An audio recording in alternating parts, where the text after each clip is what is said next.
10:05, which means it's time for Chicago Now. No scripts, we just get to chat it up. All the trending information you need to know, and you hear Anita and I just talk about it, which is great. I love Chicago Now and the different feel that you all have on this show. So let's get to a few of the things that we have coming up, because we already were told it's a jam-packed show today. That's the first thing we saw in the email when they sent it over to us. Yeah, it's going to be exciting. Let's see. It's kind of like, you know, summertime shy is in effect, of course, which means there's a million different things going on at all times. I wish we could make it to all of them, but every weekend you're like, there are like 20 things happening. I might make it to 10. Literally. Maybe 2. Every weekend's packed. Yeah, absolutely.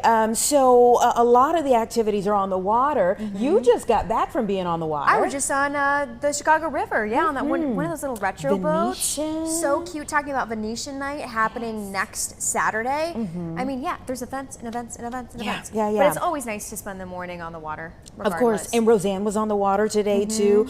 She was doing the race to Mackinac, so you all had the great stuff. We did. But we know everybody gets on their jet skis and all different other types of things as well. Lake Michigan, as much fun as you can have on the water, of course, you definitely have to still be aware of the dangers out there too. I mean, we love to have fun, and especially about the water activities, but there's another side. You have that backdrop, it's beautiful in the playpen, but yeah, I've heard a lot that you do need to be extra careful out there.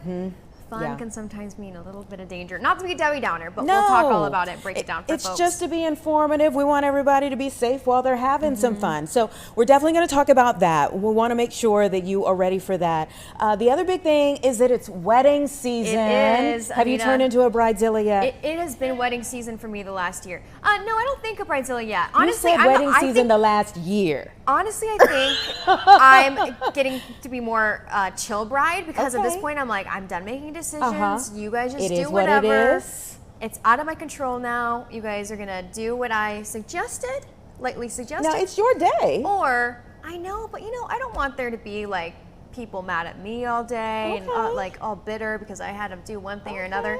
I trust a lot of my friends, family, that they're gonna pull through. They're gonna pull through. But we're gonna talk to a wedding planner, because even though it is so fun, we feel lucky to be planning a wedding, it's still stressful, expensive. Expensive. The flowers alone. And it's just busy around Chicago. So we're going to talk to someone who kind of knows a thing or two around here when it comes to wedding planning. You going to take some notes? I'm going to take a lot of notes, but it might be too late for me. We're down to 50 days, sister. Oh my. I know. I love it. I love it. And I've been like watching all of her, different moments along the way. They're all beautiful in their own right. So you've got big things coming up. We've got big things coming up on the show, and we're going to kick things off right now with our friends at TMZ. On Thursday, we love to have them here, talk more about some of the things that make us go online when we see them on social media as well. Well, and we have Branson here, a TMZ producer. Branson, this is a situation I'm not really that familiar with this, I guess, now allegedly fake shootout. Can we talk about the details with these two rappers, right? Yeah, this is a wild video that was posted on social media by Troy Ave and Chef Jeff Cole. Now, this video surfaced just in the last week on social media. Troy and Chef Jeff Cole were seen pulling up to their San Diego home, and upon pulling up, and this was allegedly on surveillance camera outside the house that was taken, they get out of the car and immediately somebody approaches the home in what looks like an attempted robbery of sorts. We then see Troy Ave pull out a firearm from his pocket or his side and start shooting off that gun. It's a crazy, crazy situation going on. It got 45,000 likes on Instagram, so a ton of views. But now we've learned this whole thing was staged, and it's unclear why it was staged. Some people think that it was because they were playing one of their songs inside the car as they rolled up to promote the song, maybe. But as of right now, law enforcement says they had no reports of gunshots. We know that it was just blanks that he had fired off, so not live rounds. So they totally orchestrated this thing. It kind of begs the question of how far would you go to promote something on social media, right? Exactly. And even like how far law enforcement allows you to go, because if someone were to walk by and see all of that happening, obviously they're calling 911, and then you've got real first responders showing up for something that's fake. I mean, I'd like to know specifically, I'm not a lawyer, I don't know, but what's the legality here? Is this something that you can just do and get away with? I mean, it doesn't look great for the neighborhood that they're in. It doesn't look great for the law enforcement there. It kind of just like plays a trick on everybody. Branson, I think I heard you say 45,000 likes. I think that's probably going to go up and up. Don't you think? As starts circulating absolutely. More and more? Now that we know it's a promo, and let's be honest, if it is a promo for his song, then I think it's actually going to be successful, because, hey, all publicity is good publicity sometimes, right? Exactly, and that's exactly what I was thinking to myself. Well, wait, did it work in a sense? Even if it's, well, what are people saying about it? Like, what is the overall? Like, I'm sure you guys got in the message system. Like, what are people saying?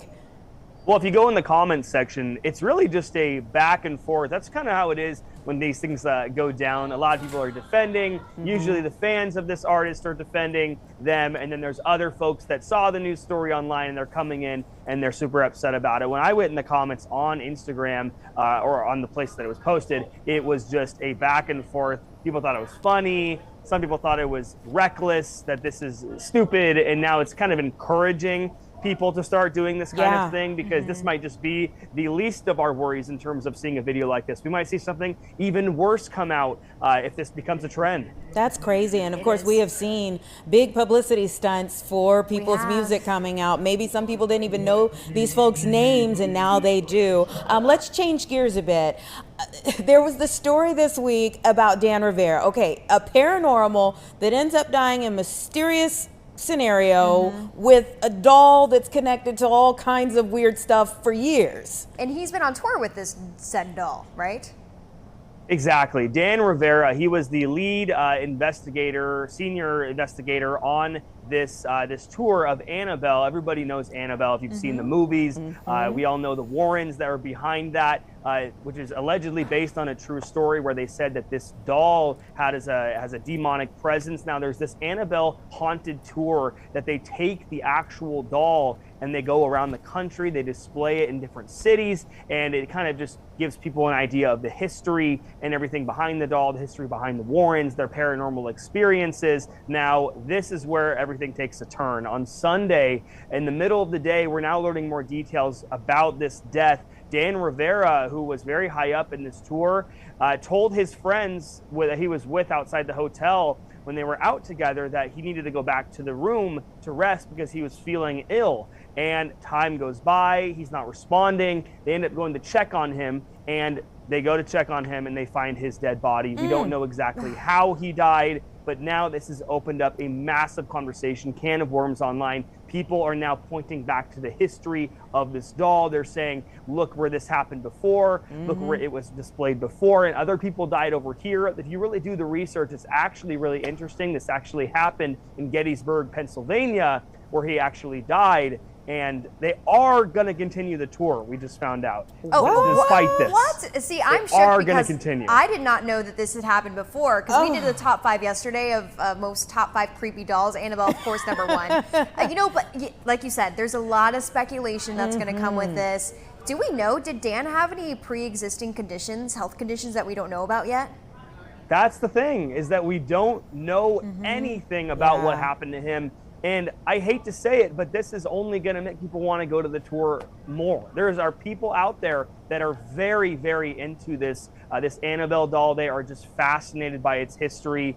And this is just such a tragic situation, you know? I mean, to be at the height of his career with this tour and everything, go back to your room and this happens. But it really could be anything. I mean, everybody's going to make all these crazy claims about how Annabelle did it, all these crazy claims, but it could have been something as simple as a cardiac arrest. He could have had a pre-existing heart condition. He was 54 years old, we know, so not too up there, but anything could have happened here. And we will be on this, by the way. TMZ will find out. Yeah, and I guess my thing is that regardless of what the doctors or anyone else says, the paranormal community is still going to be coming up with whatever whatever they think. Well, I want to know what you guys happened. think. I don't know if you could tell me, but what's your opinion on this? What do you think? Have a clue. I don't either, but it horrifies me, but also interests me beyond belief. We have a coworker who is going down. She's down in Georgia right now with her family at Lake Lanier, and that got us talking about all the folklore about Lake Lanier. So there's just some things that are mysterious and will haunt us for years. So we shall see. I do want to ask you, because you were saying that it's one of the things that you all are working on throughout the day. Other than maybe a few sightings at the ESPYs last night, like Meg the Stallion and Klay Thompson, what are some of the other big stories that you all are saying, okay, this is going to populate today? Right. Well, one of the biggest stories this morning is the lead prosecutor in the Diddy trial actually just got let go. We were told by sources anonymously that she was released. Her name is I'm probably saying Maureen Comey, the daughter of the daughter of James Comey, former FBI director, was just let go on Wednesday from the U.S. Attorney of or the U.S. Attorney's Office of District of New York. And now people are talking about why that happened. It could be due to the fact that the verdict was not what they wanted. We know he was acquitted on several of the big charges, only now landing on 2 of the smaller charges, transportation to engage in prostitution. So now that's a massive conversation. Other than the ESPYs, there are a few other stories. We know Pete Davidson is having his first child, so that's a huge deal, you know, so great for him. And it's very early, so we're just getting all these stories in right now. As we're talking right now, stories continue to just fuel in. I can only imagine that you have a really interesting job, Branson. Thanks for joining us. We really enjoyed the conversation, even though it was a little creepy, and I'm going to leave here thinking about it all night. So thanks a lot for that. But you know what? Since we are streaming on YouTube, there's a lot of conversation pieces, like with this Annabelle tour, and also with. What were you just talking about? The whole with Comey, with Comey. The prosecutor Comey, but also the rappers. Yeah. So I'm curious, everyone who's watching on YouTube, comment. I mean, do you think that that was right for them to do that kind of publicity stunt? And also tell us what you think about the Annabelle doll, because I don't know. The more we talk about it, I think the more and more suspicious. I have to say, I hate even talking about it. Right. I told my coworkers I didn't want to do it on our podcast here because I don't even want to mess with it. I don't want to talk about it. Yeah. You know, I just want to let that be out there, let that live. And I can't even imagine people that actually want to go to that tour. I would never find myself at a tour like this, actually being in front of it. I would be so paranoid. I couldn't be there. I'm with you. But we definitely appreciate you coming out of your comfort zone to chat with us about it. Thank you. Of course. Thanks, you guys. Have a great day. And we're back after this. Yeah, I don't know.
Welcome back to Chicago Now. Hopefully the last couple of minutes you got that Annabelle stuff out of your head. Oh my goodness. I know. Like I said, I'm not going to be able to stop thinking about it. To scare yourself. And when death is associated with it, I don't like it. So we've talked a lot of stuff with TMZ, which is great. Some trending information when it comes to celebrities and such. Yeah.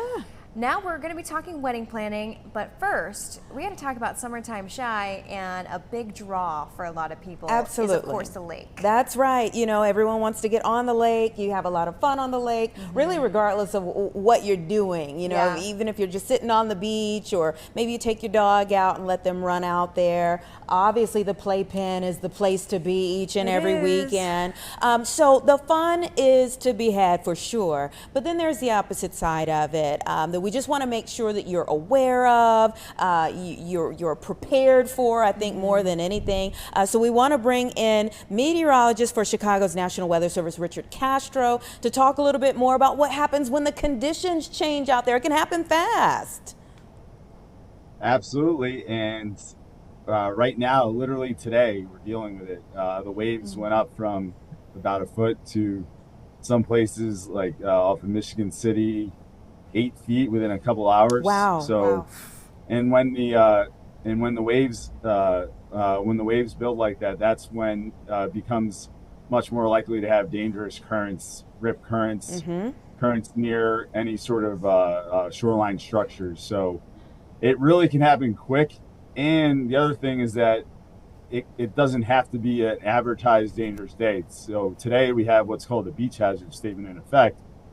But even on a day that's relatively calm, it doesn't mean it's 100% safe. If you're not as strong of a swimmer, or there could be some sort of structure or currents that you don't really know about, or even strong winds blowing offshore can cause like a pretty strong current along the shore, even without tides here on the lake.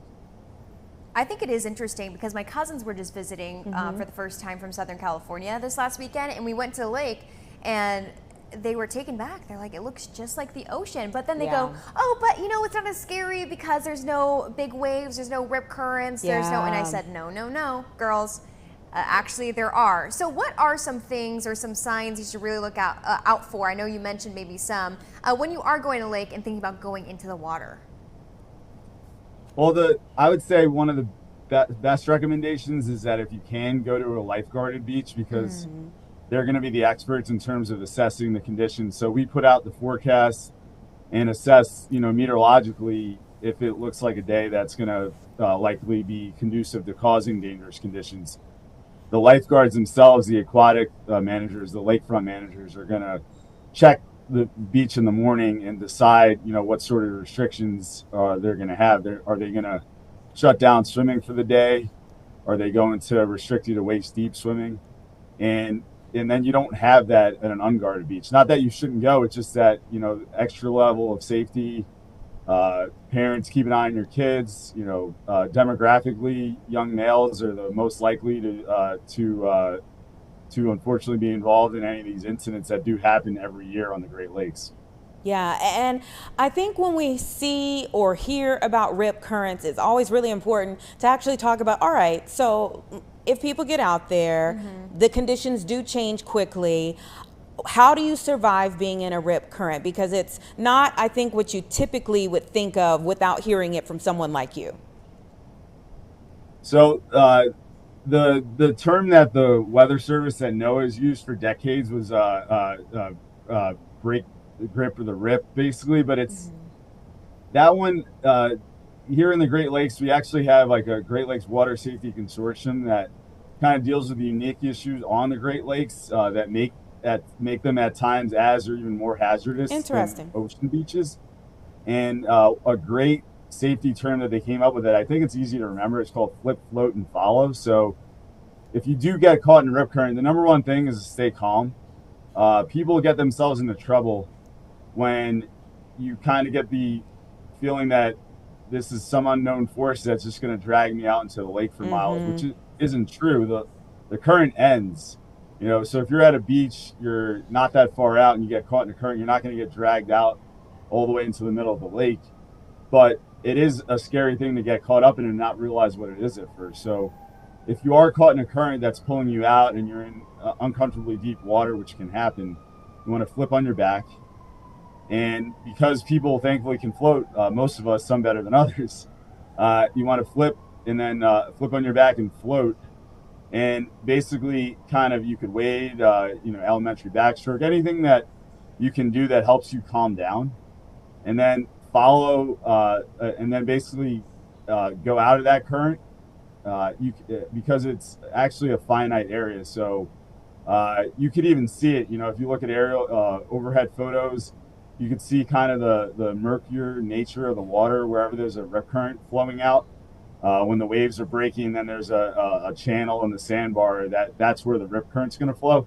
So it's not like you're in a a massive area that's just going to be flowing out and you're not going to be able to get out of there. It's, let's say, just hypothetically, like 20, 30, 40 feet wide. You get out of it, you're actually out of the current.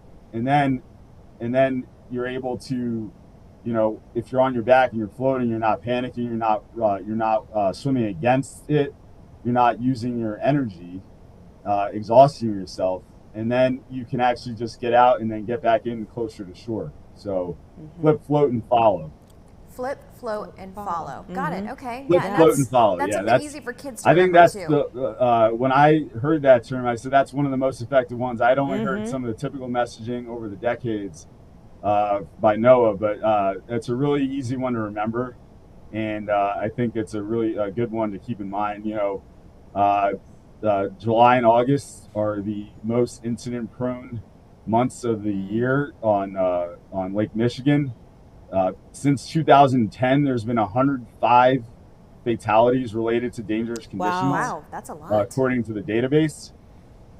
Just here in northern Illinois, northwest Indiana, so Chicago beaches, North Shore beaches, and Indiana beaches, there's been, I think, over 30 incidents just since 2020 alone. So kind of think about those numbers on an average per year, per summer, because you're talking basically June, maybe late May in a warm year, June through basically September, and especially just through Labor Day. Well, you know, I want to talk about the playpen, if you're familiar, because, you know, it has beautiful views of the city. That's a draw for a lot of people when they come to visit Chicago. But it also notoriously, you know, we hear about accidents happening there, or not accidents, but, well, incidents, injuries. What's your take on the playpen? Do you think it's a good idea for people, or do you have some advice for people who do end up going? I think just like with, you know, going to the beach, it's important to kind of know before you go out. We also provide marine forecasts for the nearshore waters. When we put out things like small craft advisories, you know, if you're an avid boater, if you're an experienced boater, you may be fine taking the risk there. But if you're, let's say, renting a boat, or you're not, or you're newer to it, you know, that's something to keep in mind when we put those out. Especially when we're talking like a day like today with strong north winds from the north building waves, you're talking really choppy conditions. Waves could be as high as 4 to 7 feet. So, and then if you're trying to go in an area where there's jetties, rock outcroppings, and all that, that's where incidents can happen. And of course, if you add in, imbibements and stuff like that, that people tend to enjoy, you know, that's a risk for, that's an additional risk there. So keep in mind the conditions. You know, you're on a very large body of water that has unforeseen, you know, could all of a sudden have waves that you're not expecting. The other thing is there could be storms that all of a sudden pop up or are approaching from the west. You have to quickly get to shore. In an area like Chicago, super populous city right on the lake, you're going to have a ton of people out there. So that adds to the risk factors of being out in a boat in those areas. And if anybody's considering swimming too, you also have to keep in mind what the conditions are going to be. Yeah, I would love to know, before we let you go, about how you inform people for like major events. Like, you know, we talked about the race to Mackinac that's happening soon, and you've got all these people who get ready. And last year, there was a major weather event in the middle of all of that. So we have made tremendous inroads. We in the National Weather Service have made tremendous inroads in terms of partner engagement and helping prep people for the possibility of major events. So, you know, we've always had the chain of warnings, you know, for special marine warnings, severe thunderstorm warnings for land and beach areas. But we've made tremendous inroads in terms of sending out briefings, having briefings via, webinar in terms of the potential for dangerous conditions. And for an event like Mackinac, there's also there's a briefing schedule set up for big events like that for the offices that are responsible for informing public safety officials involved in kind of running an event like that. You know, the public safety officials will interface with the private sector outlets that are running things, An example of that being, the possibility that we're even on site. So, take a step back from the beach itself or the lake, is something like Lollapalooza coming up in a couple of weeks. Yeah. We actually have NWS meteorologist, myself, I'll be there for a couple of days working face to face with people from Chicago OEMC, and we have the ability to go face to face with the event organizers themselves. So that's going to be the case for events on the lake as well. So anything that has a water component, we even have a way to email briefing packets out to the ship captains themselves, stuff like that. So anybody that's involved in an event is probably going to have some sort of weather information passed along to them in some form or fashion. Yeah, serious stuff, but at the same time, I'm thinking, like, how do you tell your kids, like, I gotta go work at Lollapalooza? Yeah, no kidding, right? Sorry, you can't come with me. And you can't come with me. I'm going for research purposes. Yeah, exactly, yeah. I have to keep everyone safe like a superhero. Well, Thanks thank so you so much. Yeah, that was a great conversation. Although, like Anita said, it's serious, but it's also really good to know and to pass on to others if they're not watching with us right now. Yeah, thank you for what you do. Oh, we appreciate it. Yeah, just keep in mind the beach is going to be a little bit rough probably until later tomorrow. So. Okay. All right. Thank you so much. We'll be back in just 2 minutes, everybody. Hang with us.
34, everybody. I think we've gotten to, I don't know, is this the best part for you? Or is it the part where you're like, you know what? I think it is the best part still. Okay, because all right. I still could take a lot of advice.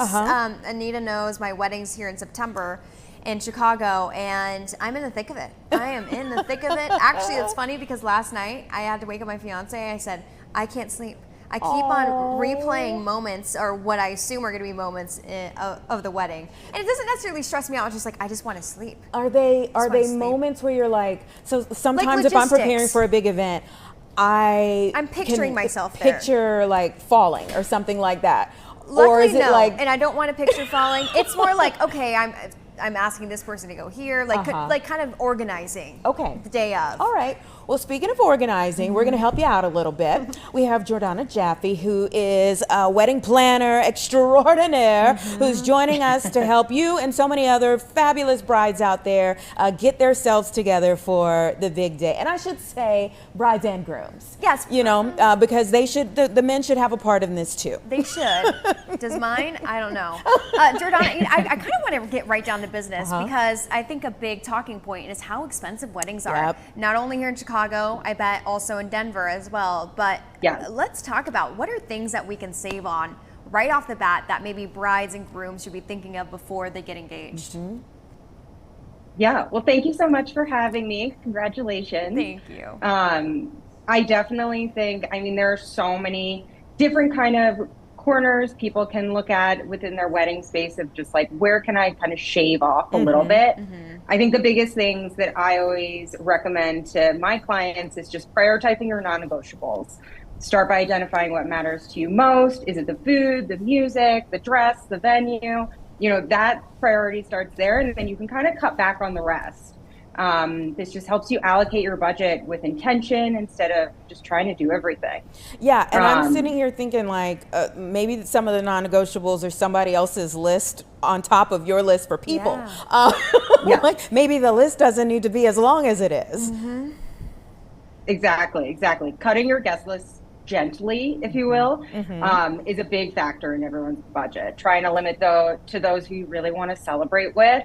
You know, that adds up for food, rentals, even favors, like small things like that. You know, there's just different ways to slice it. Another one I love is just opting for off-peak days. I think a lot of people are just so focused on like a Saturday night wedding, and definitely since COVID, we've seen such a trend in picking a Thursday wedding or even a Friday wedding, and it sets up your guests for a fun weekend, whether they spend it with you together or, you know, on their own traveling. And it's a really nice way to, especially during that peak season, to cut down on some of those premium pricing. I've definitely seen more Thursday weddings. I have too, actually. Friday. Even walking around the city, I've seen some weddings going on, on those off days. Speaking of trends, what are some other trends, even if it comes to, have we seen a lot smaller weddings? Have we seen bigger weddings in 2025? Even some decor and kind of themed weddings too. Have you seen any of that? Yeah, definitely. I think, you know, thinking seasonally with florals and decor is always so key. I always recommend you can opt for minimal greenery.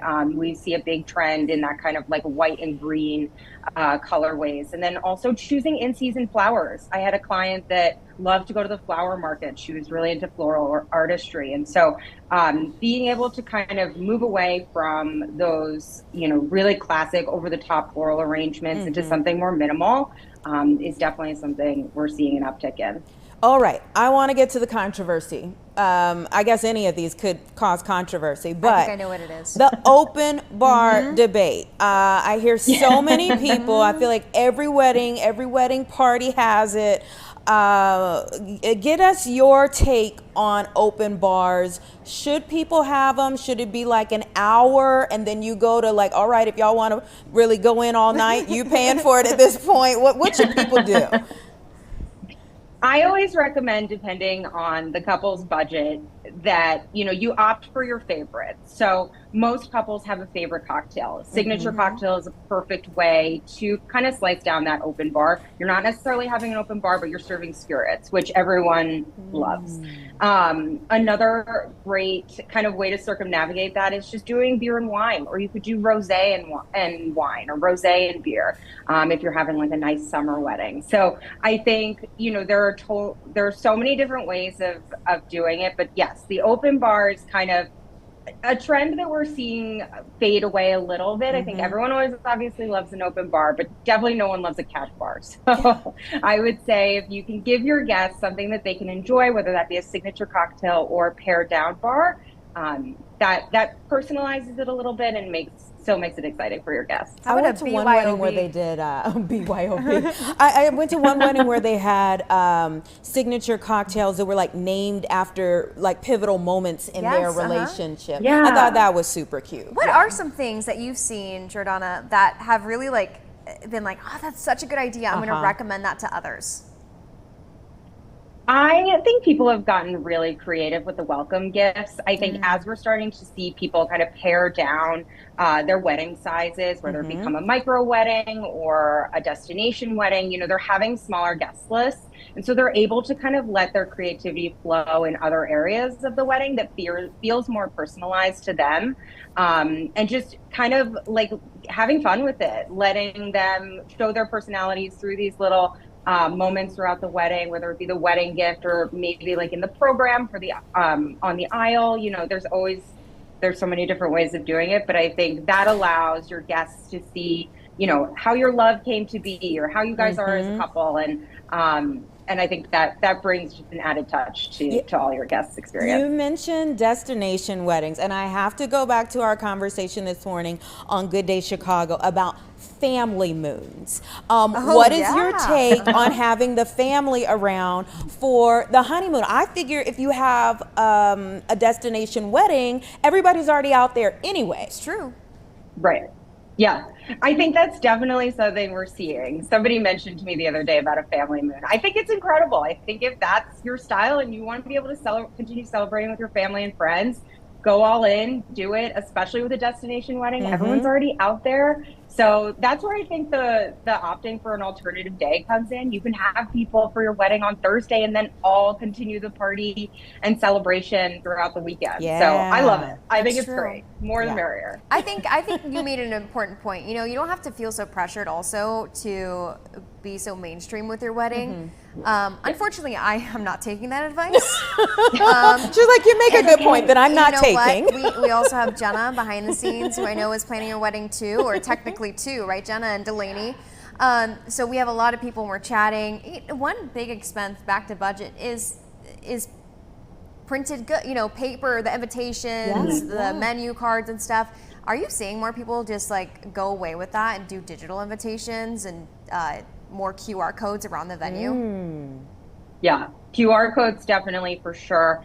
I think especially like to the registry and like kind of getting away from the wedding website will never leave us, but you know, being a little bit more creative with how you're communicating and sharing those materials, if you will. I definitely love the idea of like, if your budget is limited, tapping into some talented friends. You know, if you have someone that does graphic design in their, you know, in their full-time work, ask them, you know, for a favor, or kind of lean on them and you can get their advice. But there's so many platforms out there that allow couples to utilize their like e-assets, whether that be an Evite or a e-program.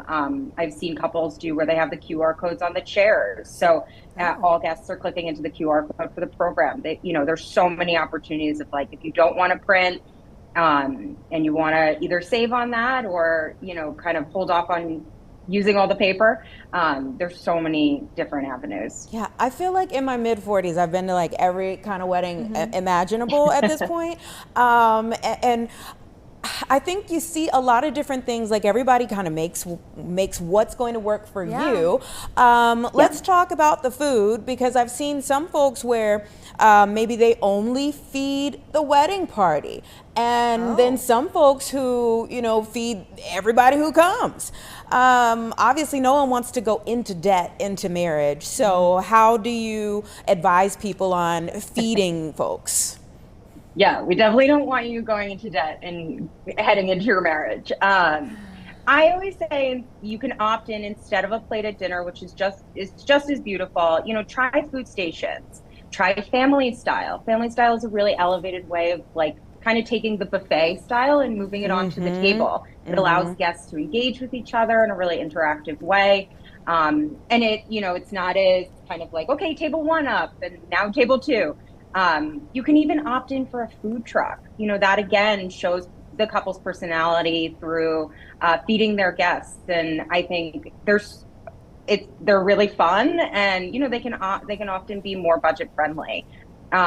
Late night snacks for your guests, if you're doing maybe a smaller dinner catering menu, like pizza or sliders is always a hit, and you know, people love those moments. Yeah, last summer I went to a wedding at Navy Pier, and when it got late, they did have like a whole table of Chick-fil-A sitting there, and you're like, my gosh, this is awesome. You thought about the fact our feet are hurting and our tummies have lost that meal from earlier. I will say I have little sliders, and I have Chicago hot dogs, and then I have mac and cheese little bites, but you know what, they added it in, so I said, okay, fine, sounds good. If it were an extra expense, I'd say, sorry, people are going hungry.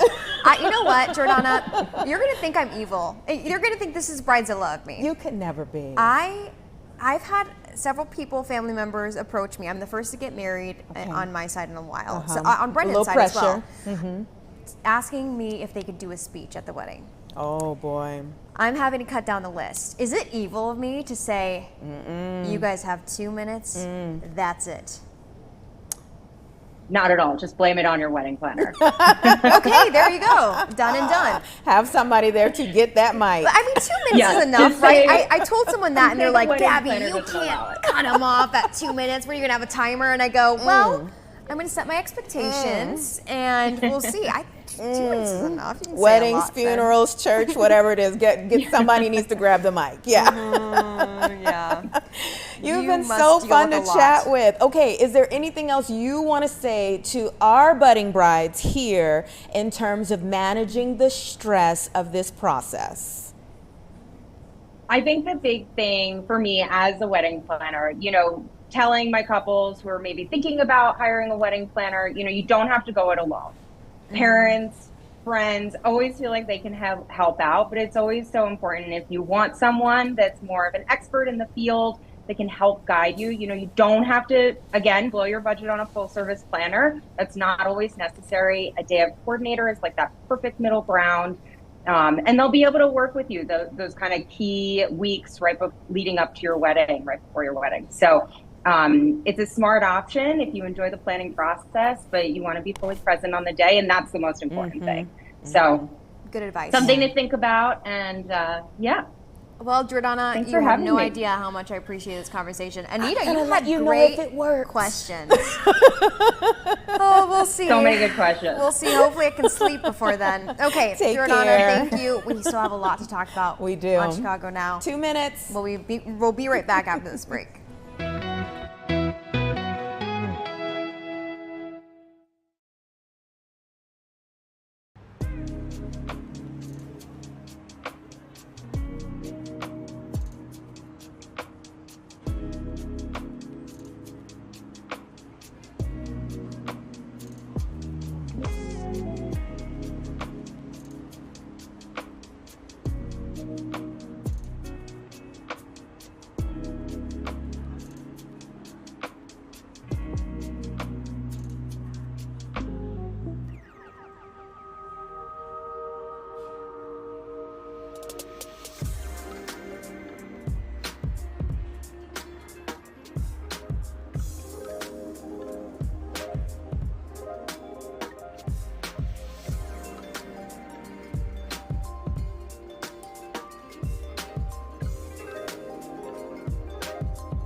Okay, just about 10:50, everybody, and we're talking about some things that, well, everyone's talking about right now. And today, one of the big ones is that a legend in the music industry passed away. But it's sad, but then it's also one of those moments that makes everyone say, "Wait."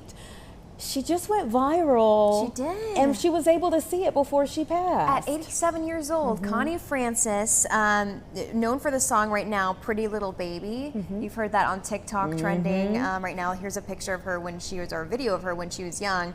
Also known for hits like Who's Sorry Now and She died at age 87. Yeah, good long life, and so many people. There's always good and bad that comes with social media, right? We know a lot of the bad that comes with social media, but this is an example of one of the really good things, and that's that a whole new generation was able to be introduced to someone who inspired so many people years ago. And had it not been for social media, Gen Z may not have known who she was, may not have known her contributions to the music industry, but because of TikTok, people are like, oh yeah, I know that song. And then, obviously we wish she could continue to live on, but in a way, she does. I think I did see a video on TikTok or maybe on Facebook of her reacting to her going viral. And it was the cutest thing because, she's just this little 87-year-old. But even seeing that video of her in her, younger years is just so beautiful to see how they lived. And it takes you back, right, to what life used to be, what our grandparents went through. Yeah. And also I think it opened up some doors to some other music of that era. Absolutely. A lot of women who have come along since her. And the other thing, I think about it, I'm looking at it, I wonder, when you see her reaction, and obviously she is genuinely appreciative of the fact that people are appreciating her music in this day and age. But I think about like my grandma who would be like, oh, that stuff that y'all put all your information on, all your personal business on. I wonder like her reaction to social media as a whole, because my grandmothers were like, what is that? That book with the faces on it, And you know what? They're probably better off that way too, just not knowing. I mean, actually getting out in the world. Well, I want to play that video again because I want to talk about some facts that I thought were interesting that we have written down here about Connie. So she began performing as a child and signed with MGM Records at 17 years old. Yep. Her breakthrough came when Who's Sorry Now was featured on American Bandstand in 1958. She recorded songs in multiple languages and toured internationally as well. Yeah, and you think about how many humongous stars came through American Bandstand. You obviously had people like Elvis or even the Jackson 5 that performed on American Bandstand. I mean, just an amazing career. And again, we hate to see a legend go, but at the same time, I'm so glad. We often say, like in church, you want to give people their flowers while they can smell them. Yep. And so she was able to see that people really loved her music of a whole new generation and that they appreciated her work in the game. Here's another trending topic, okay? Who wants to own an island in Michigan? Oh, am I supposed to raise my hand? When I got to the in Michigan part, were you still there? No, trust me, I'm there. I'm married into a family of Upers. Well, his dad's side is from the UP, and so I've been on a couple of lakes there. And I know one lake in particular, Van Riper, Madonna. I think it's Van Riper at least. Madonna had a island on there, and I remember being on the boat next to this. I'm like, you know what? This isn't that bad. Also, like you're on a lake, right? And you're in Michigan. It's not that serious. You don't have to deal with as much as this, wildlife, ocean, stuff when it comes to having a place maybe in the Caribbean. Yeah. Oh yeah, beautiful. And even lower Michigan, like near Grand Rapids, there's so many lakes that I've been to over the years, and they have beautiful little islands. Yeah. Make sunset or sunrise shacks and stuff and watch them. Some good shopping. Yeah. And I would say so. Oh, okay. yeah. All right. Cute little towns around. So, you know what, Anita, I'm for it. All right. All right. When I immediately think of island, I'm not thinking of finishing that and saying Michigan, but.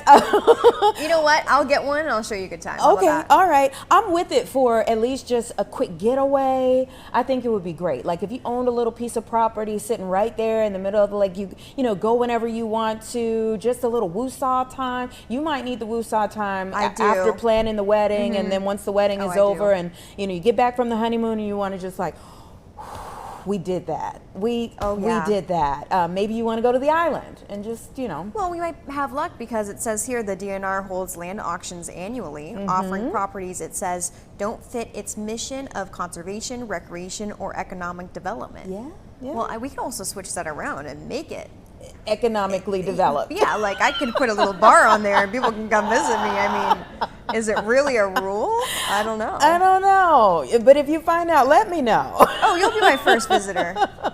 She's going to be my little bar rat in there. Sounds like a good time. Not having a good time.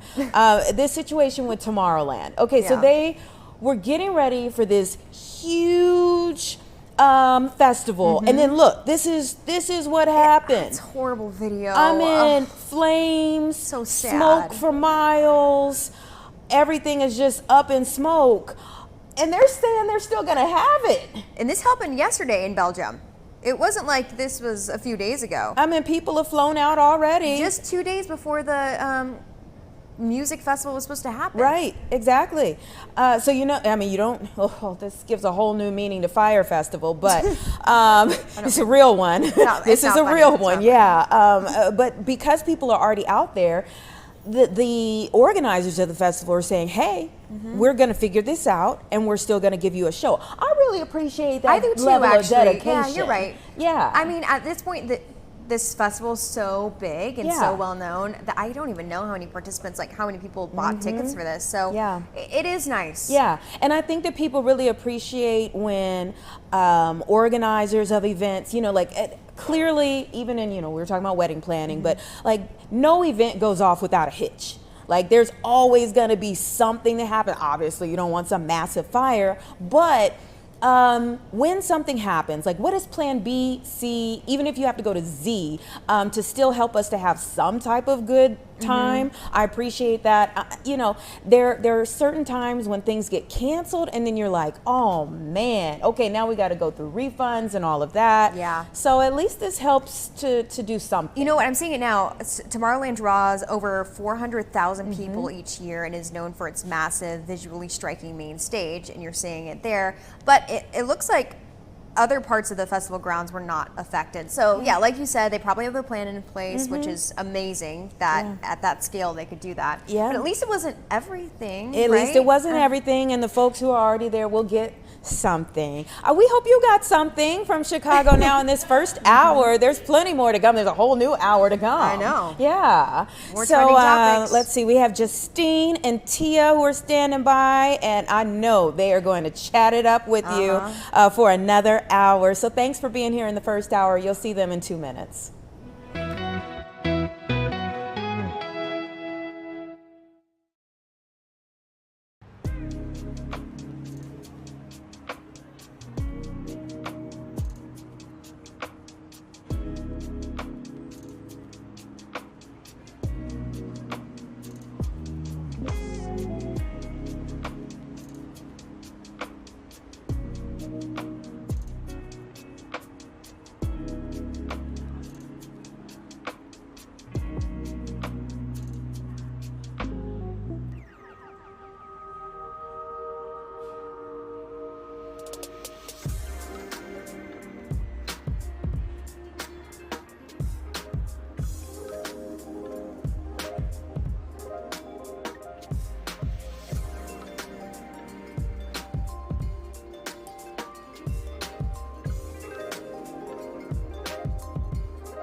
We are almost to Friday. Thank you so much for joining Chicago Now. How are you feeling this morning? I'm feeling feeling good, a little Feeling tired. good. I'm A little ready tired. for the weekend. Yeah, I'm ready for the weekend too. I think most people can relate to that. When you Right. get to Thursday, it's like, can we get on with it already? Absolutely. So we got a lot going on in this show today. We're going to talk about e-bikes. They're all the new craze. Instead of people just riding where they're supposed to, they're riding on the sidewalk, they're riding on your lawn, and you probably have seen them and you're probably sick of them. We're also going to talk about a viral trend. We are. Have you heard about it, the Bugatti challenge that's going on? I haven't seen it until I saw your video on Instagram. Okay, and what did you think? I thought it was fun. I think we got to do it one of these days. Okay, so let's talk about it first. So the Bugatti challenge is essentially people, especially couples, have been doing it. They're acting like, you know, the song, I ride off in that new Bugatti. So they're acting like they're literally riding in one. By the way, I just was so curious. I was like, I've seen a Bugatti one time and it was in LA off of Rodeo Drive. I'm curious how much they cost because you never see them. I saw one used one for $2.9 million. That was the lowest price for a Bugatti that I could find right now. Who is really riding off in a Bugatti? Well, that's why you're doing it on social media Right. because you can't afford to ride off in one. But let's show the trend. Me and my husband decided to do it, and we did a little twist on the Bugatti challenge. Let's take a look. I woke up in a new Bugatti. I woke up in a new Bugatti. Oh, that's so fun. Can we play that again? One more time. You One want to more see time. it? You Let's wanna see it one more time. One more time. Okay. Can we play it I one more woke up time? in a new Bugatti. You got your daughter in the front I woke up in a new Bugatti.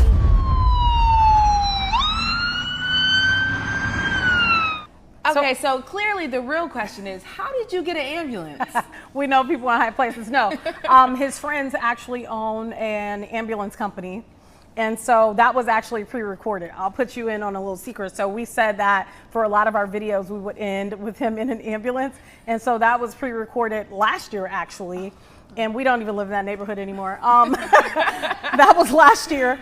And yeah, we had them to bring the ambulance and we just pre-recorded like a whole bunch of stuff involving the ambulance, knowing that that would be kind of like our little twist on things going forward, that somehow he would end up in an ambulance. At first we were like, well, maybe I should end up in it. But then we thought people might think it's domestic abuse. We don't want to get the wrong message out there. So yeah, he ended up in the ambulance every single time, which sometimes I do.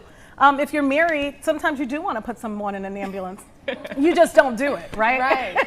That's so much fun. And so you and your husband create content all the time. What got you guys started in that? So the true story behind it is I got sick of telling bad news all the time. I was telling so much bad news and it really started to take a toll on my psyche and I needed something positive.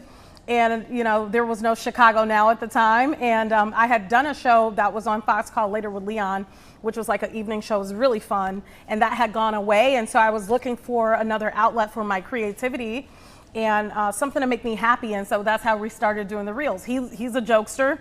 I'm a jokester and a smart mouth. And so it was just, it worked out. Do you have a favorite skit that you guys have done before, or a skit that went viral and you didn't know it would?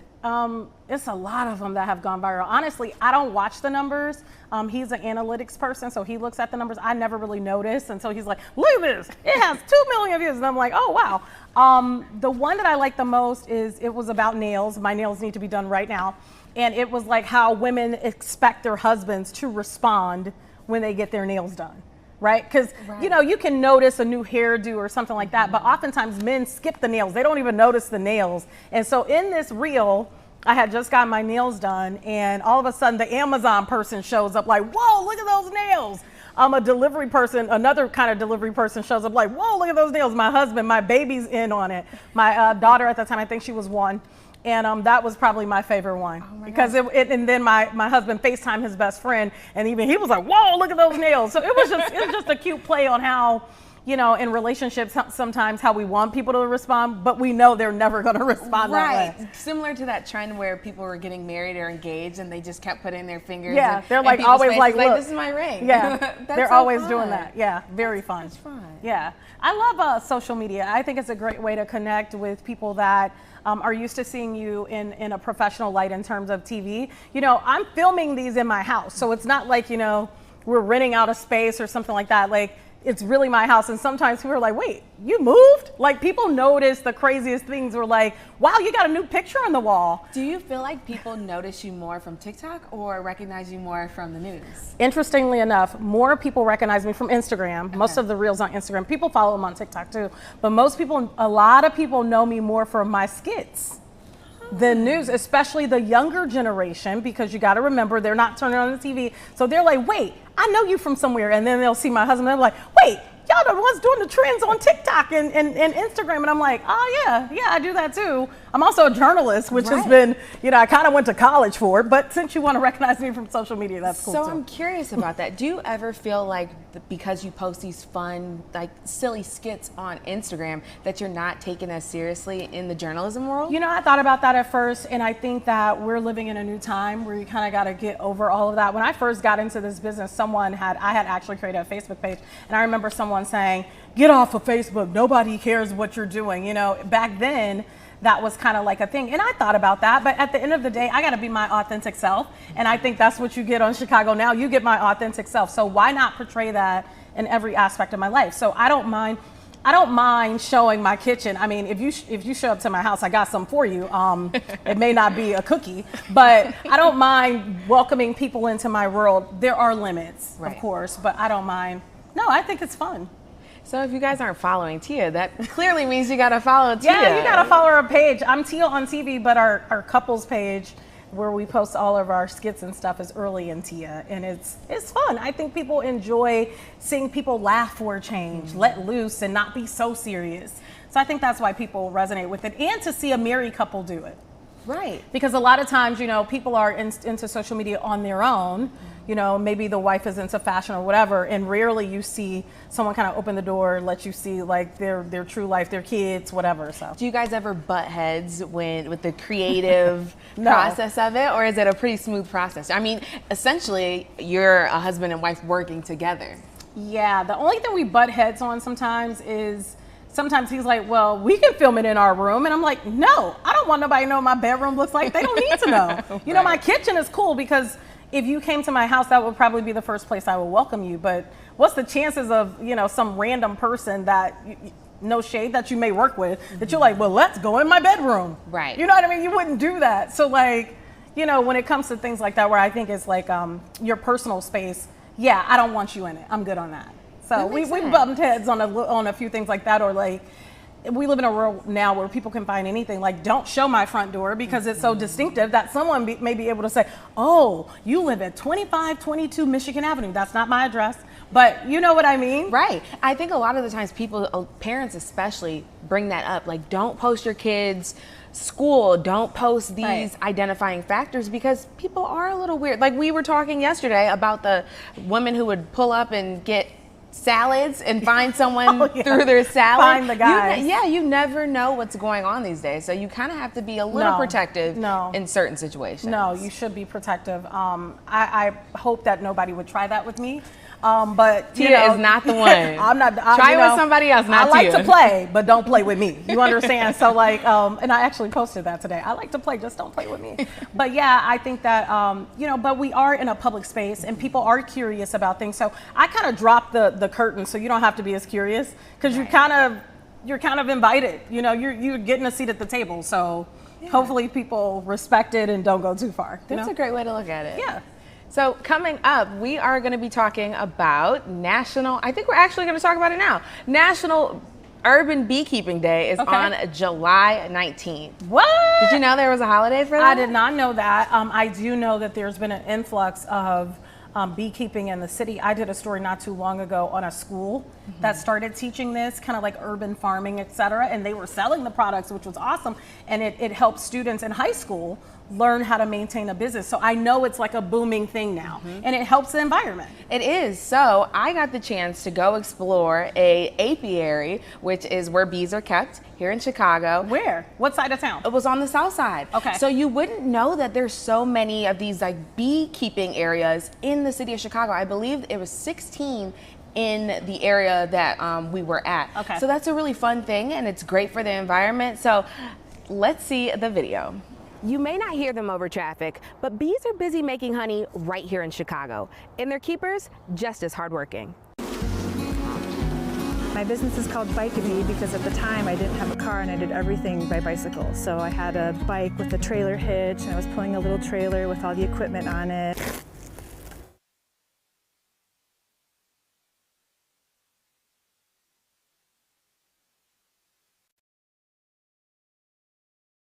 You may not hear them over traffic, but bees are busy making honey right here in Chicago, and their keepers just as hardworking. My business is called Bugatti because at the time I didn't have a car and I did everything by bicycle. So I had a bike with a trailer hitch and I was pulling a little trailer with all the equipment on it. Ooh, you guys gotta get back in.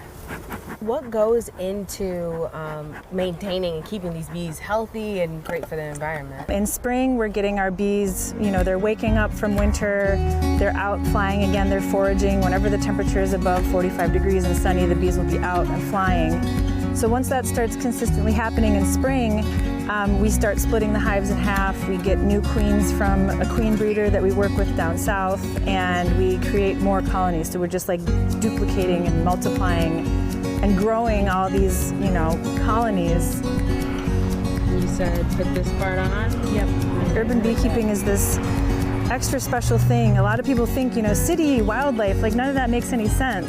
But in actuality, it is much more natural than like a lot of the farms in rural Illinois. There's such a diversity of things growing here. If you could describe the taste, what does it taste like? The summer honey that's produced here in Chicago from the linden trees is this incredible electric, bright, minty flavor. And that's like a world-class type of honey. You wouldn't think it would be growing, you know, in a city, but it is. This is a frame of honey that would be ready to harvest. So you want to get a frame where most of the caps are covered in this wax. You just stick your finger in the capped area, you can get honey out of it. There.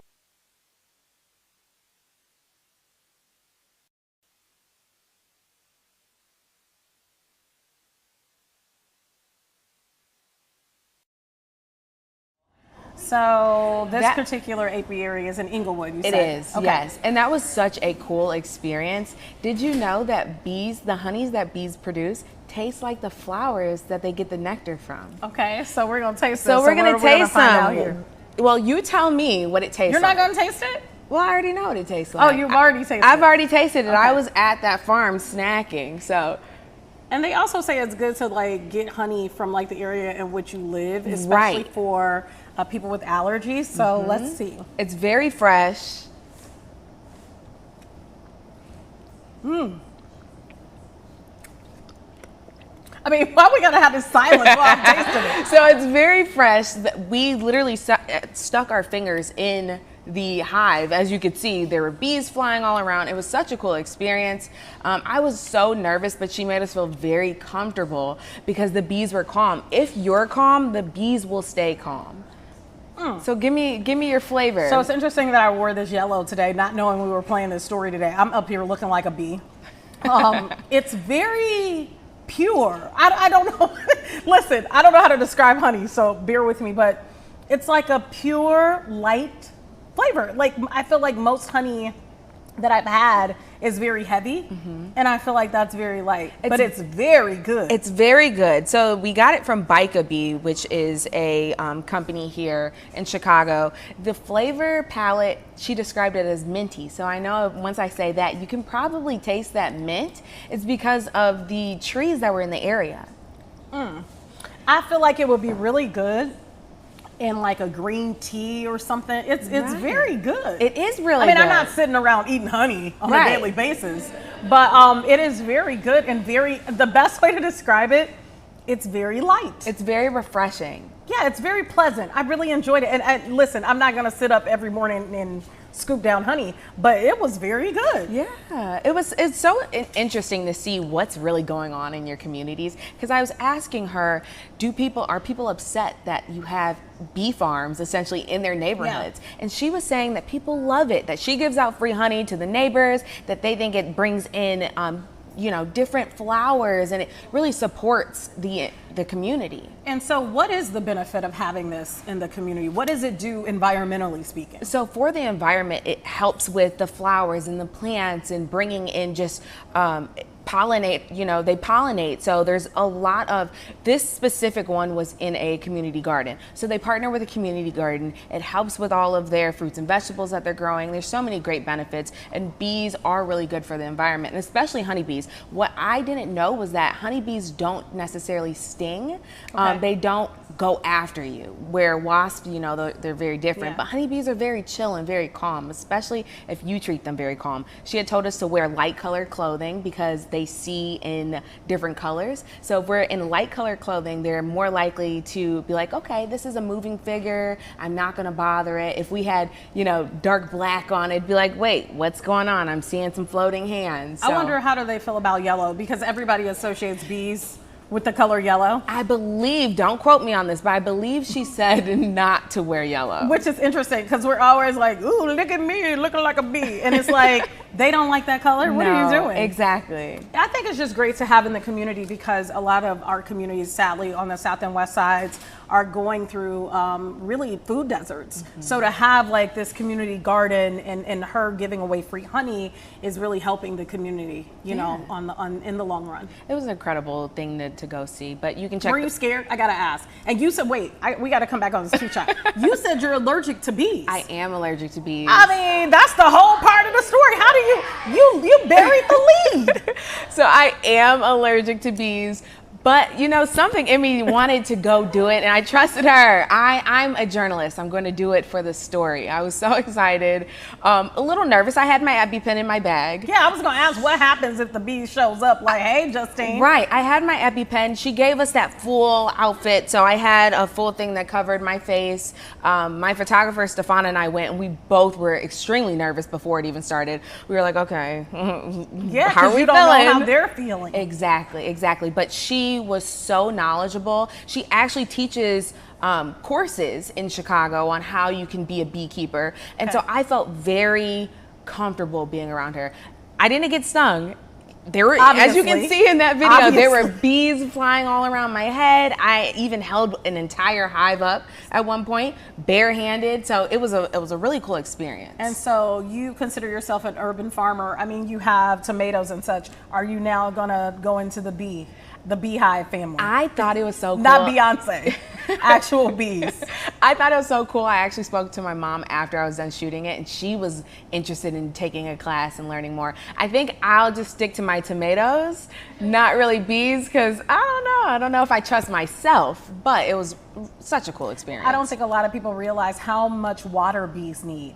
Did she talk to you about that? Like, when it comes to the hive, they have to have so much water that it's insane. And I forget the exact amount, but when I did the story, the lady was telling me about how much water they have to drink in order to create honey. Did you know that? That's crazy. I didn't know the water thing, but I know that she was telling me it takes a ton of bees just to make a jar, like hundreds of thousands of bees to make a jar like this. Thank you to all those amazing bees out there. Your entire story is going to be on Fox Local too. Yep, you can watch the full story on Fox Local, and we'll be right back after this break.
Okay, I know they look good, but e-bikes can really be dangerous. You know, a lot of them can go 30 miles an hour, or some can go even faster than that. And here to talk more about this with us is Dave Simmons, Executive Director with Ride Illinois. Thank you so much for being with us. Thank you.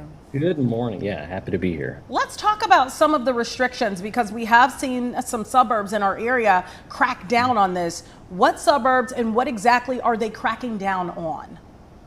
Yeah, I think I'd like to start with just defining e-bikes, because you mentioned in the intro there, you know, they can go 30 miles an hour. Those aren't legal e-bikes. Legal e-bikes, there are 3 classes that are recognized by the state and almost every other state. And so what's happening when there's a crackdown on these other devices is that it's really confusing the public and the public's perception of what's an e-bike versus what has kind of been lumped into out-of-class electric vehicles. So we really we're working to educate the public on the difference between those. And it's important that over time, folks really understand what that is and what a legal e-bike is. So with that being said, really quickly, what is a legal e-bike versus the ones that I mentioned that do go 30 miles per hour or more? Are e-bikes slower than that? They are. There are 3 legal classes. A class 1 is a pedal assist bike, which means if you're pedaling, you get some assist, but the motor cuts out at 20 miles an hour. A class 2 e-bike is very similar, except the rider doesn't have to pedal. It has a throttle, but again, the top speed is 20, which, you know, is reasonable. We'd like to see people moving a little bit slower, especially if it's crowded. And then a class 3 is a pedal assist where the motor cuts out at 28. So those 30 mile an hour, 40 mile an hour, those devices are a result of the market kind of jumping on the interest of individuals and trying to find other ways to get around. And they're just, they're dangerous. And those are the ones that municipalities and the state and folks and Ride Illinois, like we need to get a handle on. The market has moved really fast. And now we're to the point where we kind of need to rein the market in and educate the public so they know they're buying a legal class of e-bike. So we definitely acknowledge that there are safety concerns, but the ordinances that are being enacted in local municipalities are often focused on those out-of-class electric vehicles, not necessarily the legal e-bike riders. So what about those blue and green e-bikes that we're seeing downtown? Are those considered e-bikes? Is that in that same classification? And I know the green one is a scooter. Tell us a little bit about that. Yeah, I mean, the blue ones, I'm guessing, you're talking about the divvy bikes? Yes. So those are going to be, those are going to have a governor or a top speed. I believe they're class 1 because you do need to pedal. The scooters are different. Like scooters, a low speed electric scooter has a top speed of 10. What's happening, again, kind of in media reports and social media is, there's scooters that can go 30. Those aren't low speed electric scooters. Those really don't belong. And again, with the market just flooding, the market being flooded with all these devices, folks are just finding these things online, typically online. They sound great, but they don't realize the safety issues for them, but also the other people that they encounter. Yeah, I think some of it is ignorance. You know, you see it, your kid or someone in your family may want it, and you're buying it and not thinking about the speed. You're thinking about the purchase. When it comes to regulating this, are the regulations specifically for the speed, or is it also where people can ride these e-bikes as well? It's a yes and, unfortunately. The regulations that we've seen in mostly north and northwest suburban communities so far from a state standpoint, there's restrictions on age, restrictions on where they can be ridden, requirements for driver's licenses and helmets. It's really what happens is we're overly restricting the mobility of adults and children, and what will likely result in more trips by motor vehicle.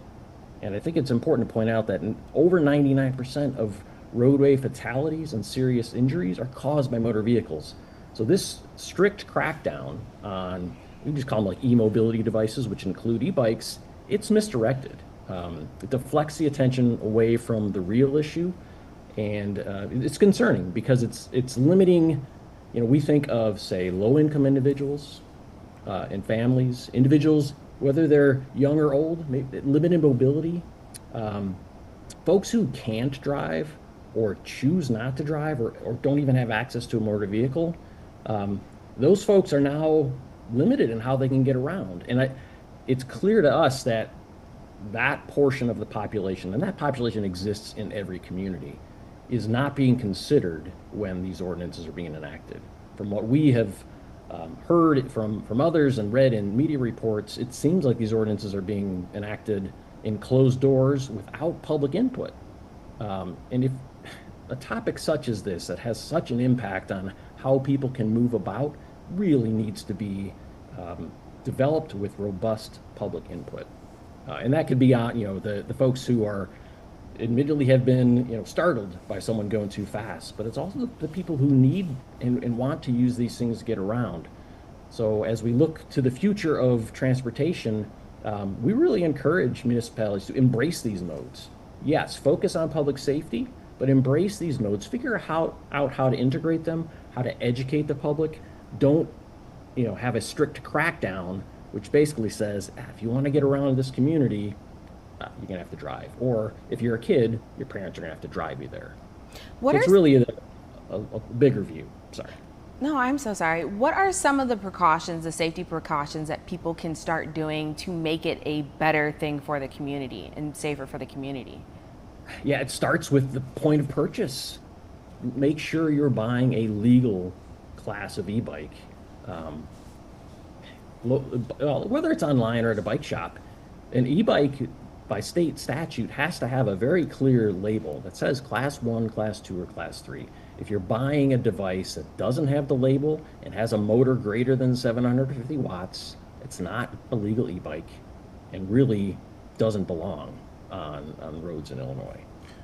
So it starts there. I think another thing that folks should be doing, shameless plug, we have a bike safety quiz. Much of the questions and the content will apply to someone riding a regular bicycle as well as an e-bike. There are responsibilities. When we're riding in shared spaces, which is what roads are, whether you're in a car or on a bike, there are responsibilities there. And so we don't just want to put people out on these devices without having any kind of education or understanding on how to use them. Dave, what's your opinion about this becoming a state law versus it being, because I know, for example, it's a law now on the books, or it may even be considered an ordinance in Hinsdale, but you go a few blocks away to, for example, Burr Ridge, there's nothing on the books. What do you think about it becoming statewide?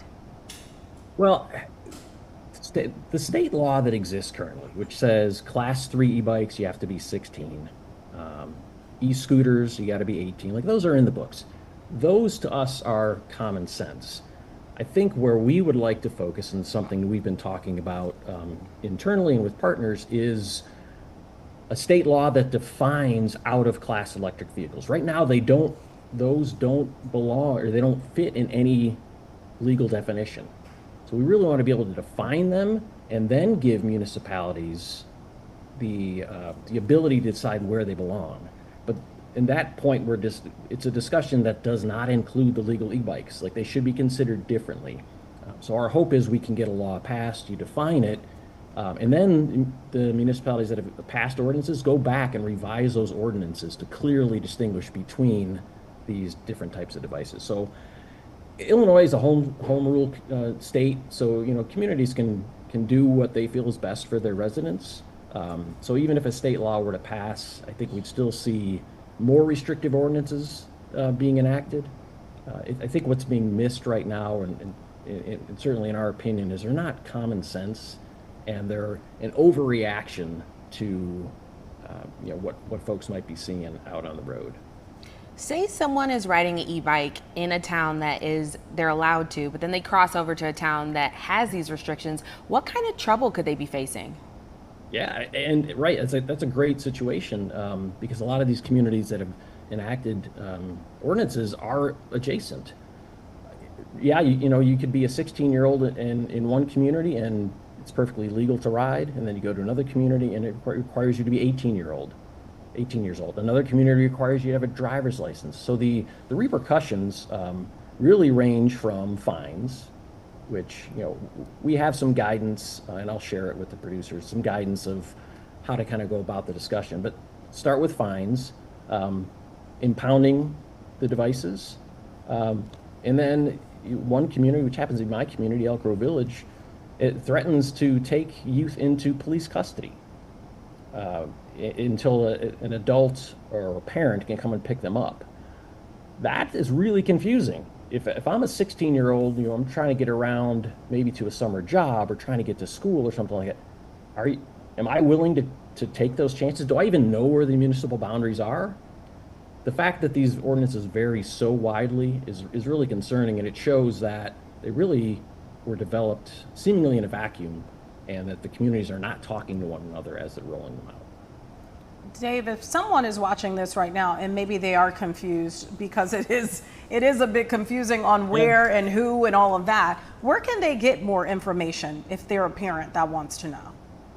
Yeah, I would point folks to, and again, I can share a link, a page that we put together that really boils it down to common sense. I'll share that link with the viewers. It's on the Right Illinois website. And I think it just gives folks a greater understanding of the big picture. Yes, again, we want to acknowledge that folks can be startled. There have been some incidents, when someone was bumped or knocked over by an e-bike. From what we've heard, it's always been in out-of-class electric vehicles. So we want to bring the discussion, it's an emotional topic. We want to make sure that it's a frank discussion, and that the information that's being put out there is factual, and it's really a more holistic view of transportation within communities. So yes, we'll share, if there's a way to share some links to this story. We can share that and get some folks information that they should have. But parents in particular, be careful what you're buying your kids, because a lot of the folks who are benefiting are the manufacturers that are developing and selling these devices, but they're not safe. They're not safe. They can go too fast. And it is, in the end, parents' responsibility as to what they're buying and what their kids are using. Yeah, and you would hate for something catastrophic to happen. Dave Simmons, Executive Director with Ride Illinois, we appreciate you joining us. Thank you. I appreciate the time. All right, Take thank care. you. And you can learn more about the e-bikes and the regulations. We do have a story. We just did a story, I think it was last week, on our website, fox32chicago.com. Now, coming up, we're going to be talking to a psychologist, and we're talking core memories. You don't want to miss this. We'll be right back.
Welcome back. It's turned into a popular phrase, the core memory. Yes. Here to talk to us about it is Dr. Renee Karamians with the Chicago School of Professional Psychology.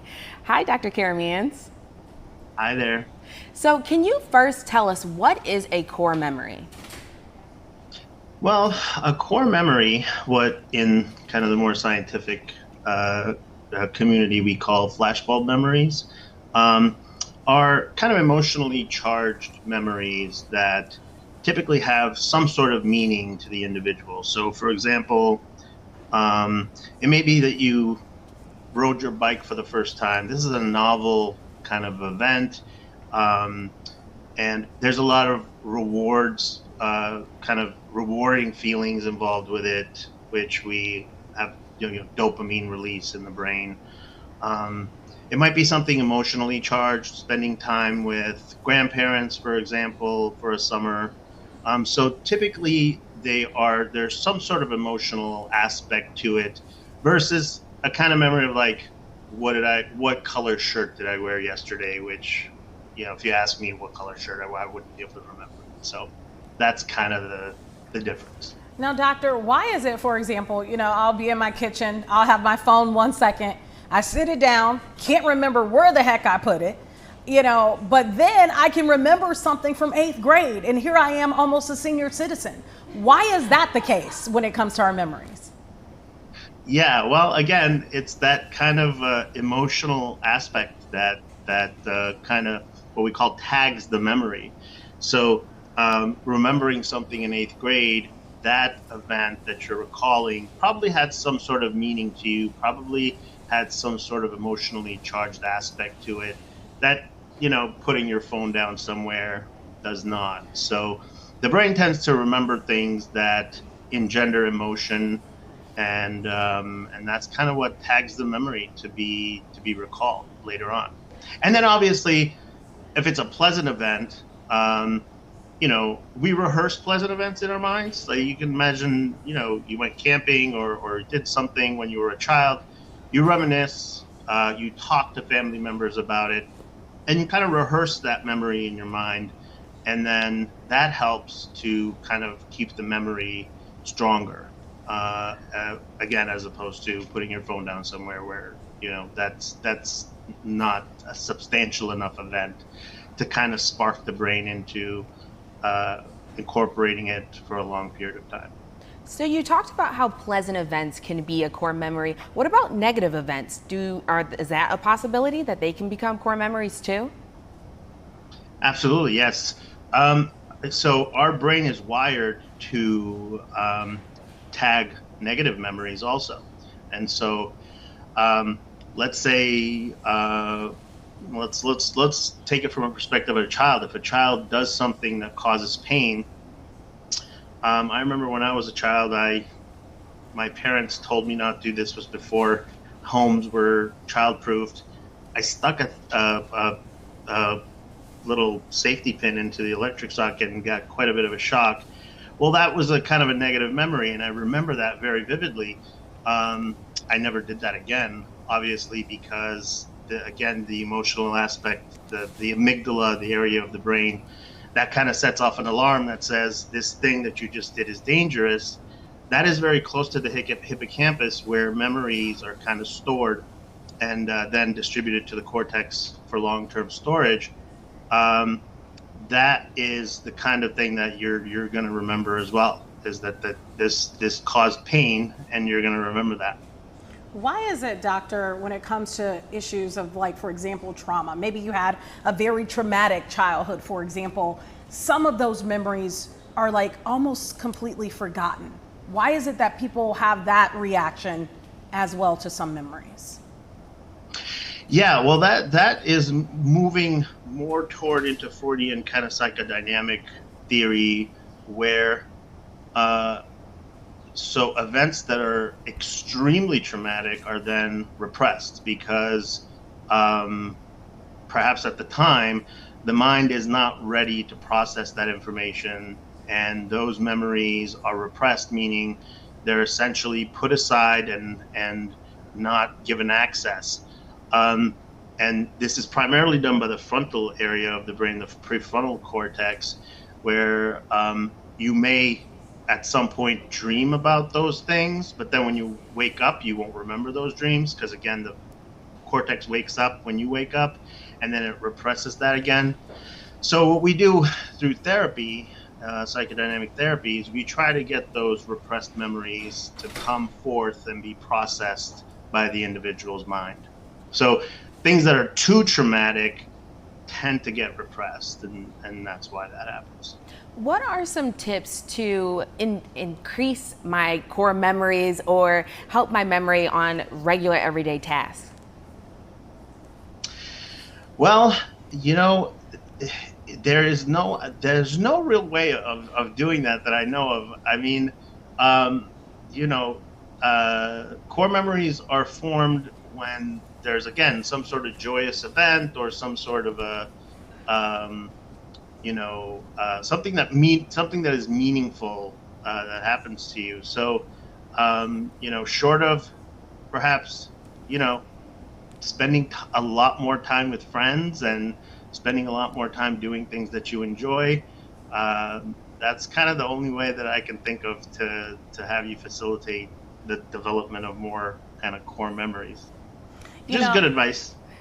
You know, doctor, it seems as though, you know, especially when people start to get older, their memory starts to, you know, kind of fade. So it sounds like because, you know, you see these things where it's like, this will increase your memory. This is a memory exercise. It sounds like those are kind of gimmicky.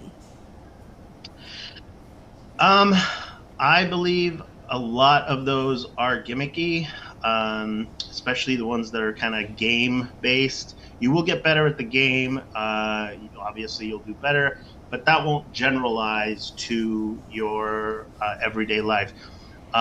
There is something called cognitive rehabilitation that we do that has been shown to kind of generalize and improve memory, but that involves having the individual practice tasks that they would do on a daily basis.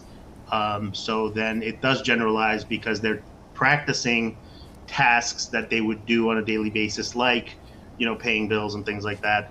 Whereas the games, these game-based apps that you play, you know, we don't encounter tasks like that in the everyday world. So they typically, you might get better at the game and your scores show improvement, but really your memory in everyday life won't improve. So yeah, I believe, it's my opinion, that a lot of those games are somewhat gimmicky, yes. And lastly, doctor, for people who want to learn more about core memories, where can they find you on social media or online? Well, you can always go to the chicagoschool.edu. I don't really have a whole lot of social media presence. I do have a Twitter account that I can't even remember the tag for. So you can, my contact info is on the website, my email, my office phone number. So they can always contact me there. Maybe someday soon I'll have some you got to get with it, Doc. Come on. Time to get on social media. That's where everybody's hanging out. All right, Doc. I'm gonna try. I'm gonna try to get something started. Yeah, you can take this clip, put it on there, and you can start today. Dr. Renee Karamians, it's been a pleasure. Thank you so much for being with us. My pleasure. Thank you very much. Thank you. That's so interesting. It was interesting. And now I'm wondering, like, is it old age? Like, what? It sounds like I can't do nothing. Right. I'm trying to figure out how I can create more core memories. That's such a cool concept. We got to get out of here and go live our lives. We do. But you got to stay with us. We got a whole lot more coming up, including Illuminati. You can't get mad about that. So excited. Yes. Pizza in the house. We'll be right back.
Welcome back. We're just having fun and chit-chatting in the background. Joining us right now is Katie Maldonado from Illuminati's, and we're talking about a collab. And I was talking to you, I was saying, I hear so many people say the name differently. Some people in Chicago say Illuminati's, and some people say Illuminati's. What is the name?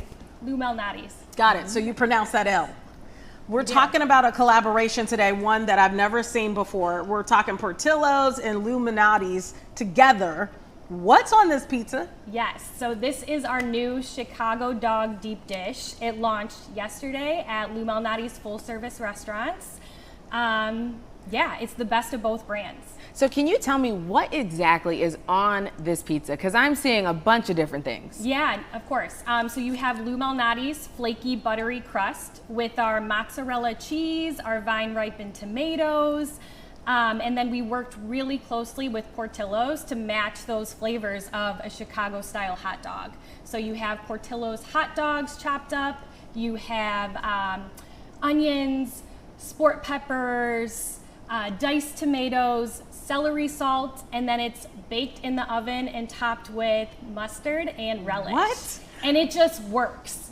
And so obviously you've tasted it. We haven't yet. We're going to. But so is this just a temporary thing, or is this something that may be a mainstay on the menu? So it is a limited time collaboration.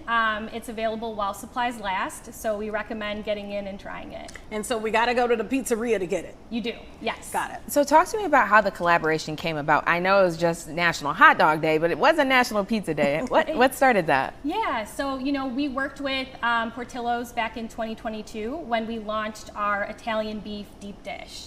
And we launched that on our Taste of Chicago shipping site.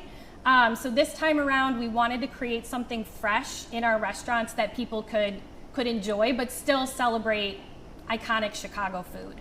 And what's more iconic than Chicago deep dish and Portillo's Chicago style hot dogs? I think it's really cool for tourists too. Yes. Because you get the best of both worlds, one-stop shopping. What has the reaction been? You know what? It's been overwhelmingly positive. We knew it was going to I'ma raise find out. eyebrows. Yes, I'm gonna find out, Katie. But go ahead. I want to hear what you have to say. No, we had an event yesterday at our Gold Coast location where we were handing out free samples and we were getting everyone's first reactions. And yeah, everyone liked it. It was overwhelmingly positive. Once you try it, I'll love it. You'll love it. I was gonna try to cut it, but I feel like this is one of those people, you can't be trying to be gotta savage. dive You right just gotta in. eat. You gonna take a bite? I was going to take a bite after you. So talk to me about what are people's thoughts on the flavor combo? I know it could be a lot. Yeah. What are people thinking? Overwhelmingly good. I mean, it's a flavor mashup. It's A flavor mashup sounds perfect. Tia, Yes. are you getting that flavor mashup? I mean, listen. I would have never paired that together. That is. Okay, let me check it out. I'm tired of eating on this show. Like, this is getting ridiculous. It's the best of both brands. Like, I would order this on a regular basis. Like, that's a problem. I love that. That pizza is a problem. I love that. It's a good problem, but it's a problem. Back when you're a kid and you're in the kitchen and you're just throwing stuff together, that's exactly what I feel like that tastes But like. it's but it elevated. works. Right, It's like exactly. Ooh, Exactly. That was definitely really good. Good thing I ain't had breakfast this morning. Yeah, and we also conducted focus groups with deep dish enthusiasts before launch and got reactions before, and yeah, it was very positive. So nice. So I besides taste all the flavor profile. right, there's so much going on. I love the mustard. I would not have thought to put mustard on the pizza. That's authentic Chicago style. You have to keep the mustard. That's incredible. So what do you guys have going on next? Any other pizza combinations? So we actually just launched a new margarita pesto pizza. So we have that in deep dish and thin crust. And we have that on our menu. Yeah, definitely recommend trying that. Rewards members can also sign up and they'll get the pizza for $19.71. We have a tour de Lou going on where they can tour our signature menu. So is this a pizza where you just get a small one, or can you order the largest in the building? So it's only available in a small. Okay, got it. And what's the price point? Do you know? It's around 17, 18. It's a very good price point. Yeah. Very tasty, very thick. Man, that's something. I I would have never put that. I know, I'm speechless. This pizza is so good. Probably like one of the best like random flavor combinations I've ever had. I don't even know what to say. I'm never speechless. Yeah, it was delicious. It was very good. Wow. That's interesting. Okay. Yeah. So tell us where people can go and get the pizza. How many locations do you have? You got them everywhere. We got them everywhere. There's 21 locations. It's our full dine-in restaurants that you can order. And you can order them to order the pizza to go for carry out or dine in and enjoy it. So it's not available at our carry out only locations.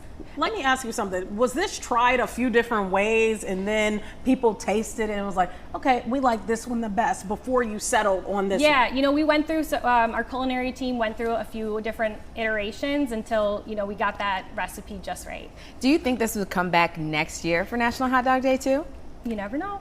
You never know. I sure hope it does. I can see like an Italian beef pizza dipped in the juice.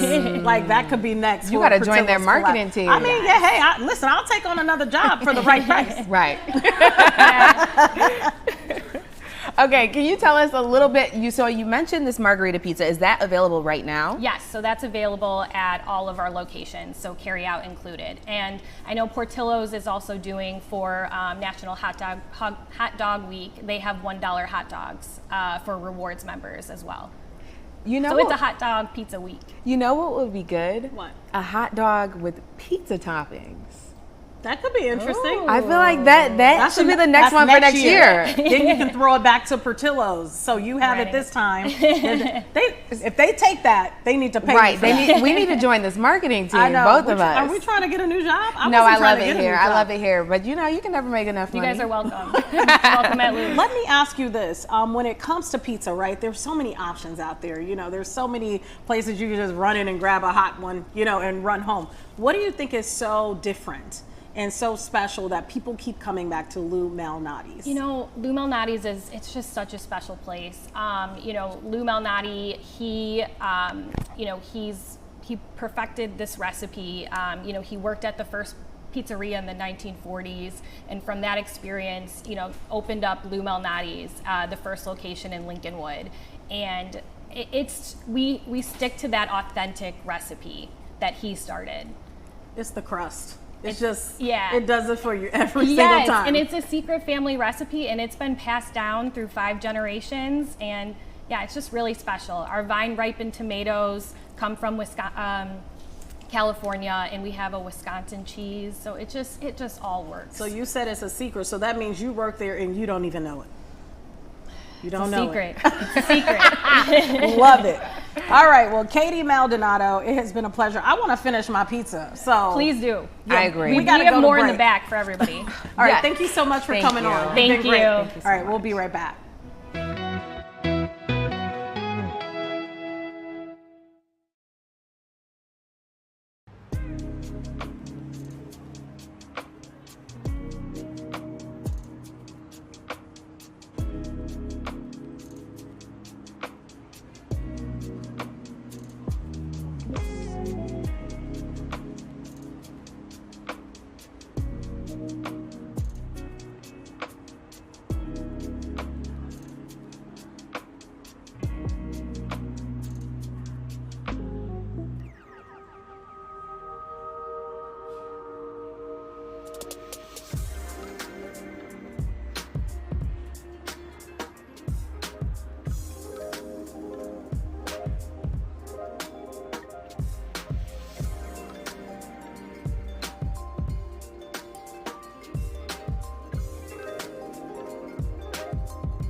I'm just all in disarray eating this pizza. It was so good. I can't stop eating it.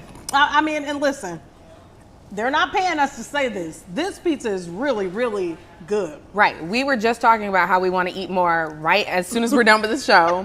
Could we add more toppings? Like, it's so good. I would want extra hot dog. Oh, I'm sorry. I didn't. That's okay. That's how you know it was good. Tia flinging pieces at me. We were talking about how we want to add more hot dog. Like, the hot dog is so good on it. It just works. It's so good. But anywho, I'm gonna sit this down so we can talk about this CEO that's going viral. Have you guys heard about this CEO that's going viral? I haven't. Tell me about it. So apparently two CEOs, I believe, they're both kind of big wigs in the company. They were at a Coldplay concert. You know, you go to these concerts, you go to sporting events, they put you up on the Megatron. They got up on the big screen all hugged up. Turns out they're both married. So did people discover they were married on social media? You know, social media has a bunch of, slews. So what I think gave it away was the reaction to everyone around them. The people that were around them clearly knew that they were married because their faces were shocked. And as soon as the video went to them, they split up.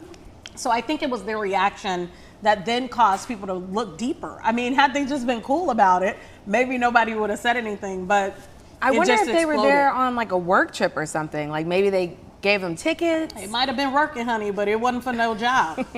The way they were hugged up, that was not that kind of work situation. But what's interesting and what's really awful is that this has exploded. Their spouses now know. People are tracking down people know who they are. People are tracking down their spouses. And it's just a horrible situation to be in. I'm sure there's probably children involved too. And so that's why you just don't do stupid stuff like that. You don't. So leave. Right. How hard is it to just leave? Mm-hmm. So I'm curious, a lot of the times people put other people on Jumbotrons. Do you think that's messy or do we love it? Well, it depends. I mean, I don't think anything's wrong being on a Jumbotron, but if you're bold enough to be hugged up at a concert and you're married, this is what happens. That's very true. The end. That's all I gotta say. That's all we gotta say here on Chicago Now. But we got a whole lot to say every single day, and we'll be back on Monday. On Monday. I almost said tomorrow. We'll be back on Monday. We'll see you on Monday. Same place, same time. Have a great weekend.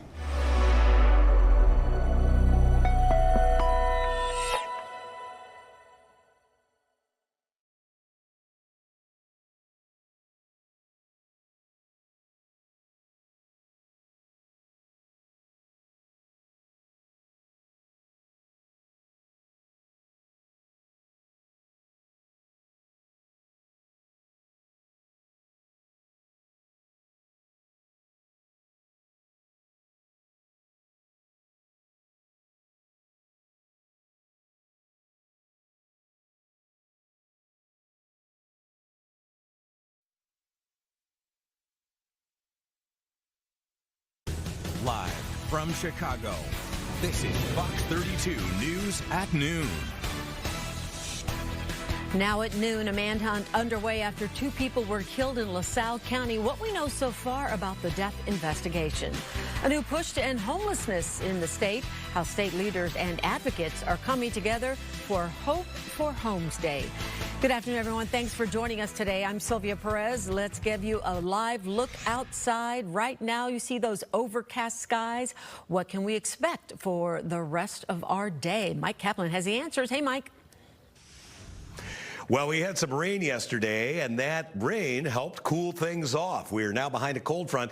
Rainfall didn't get out of hand. O'Hare about 1/3 of an inch, ½ inch or so, West Chicago and Aurora. Some spots got barely anything, including Waukegan with only 0.12 of an inch of rainfall. In Valparaiso, you're looking at about 1/4 inch, but we've had some really strong winds. Hurricane force winds just offshore at Navy Pier, O'Hare, Batavia, Naperville, Orland Park, all in that 65 to 70 mile per hour club. But today, wow. This is going to be the first day that we have not hit 80 degrees or higher since June the 14th. Mostly cloudy, but there'll be some peaks of sunshine. We'll hit 73 degrees, may actually turn a few degrees cooler along the lakefront, falling into the upper 60s this afternoon. Back to you.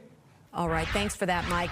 Police in LaSalle County are looking for a suspect after 2 people were found dead in a burning home. This is the scene near Sheridan, about 20 minutes southwest of Yorkville. Multiple departments are investigating, including the LaSalle County Sheriff's Office, as well as Illinois State Police. Sheriff's deputies had a report of shots fired shortly before 1 this morning, and then the fire call came in. The victims were found after the fire was put out.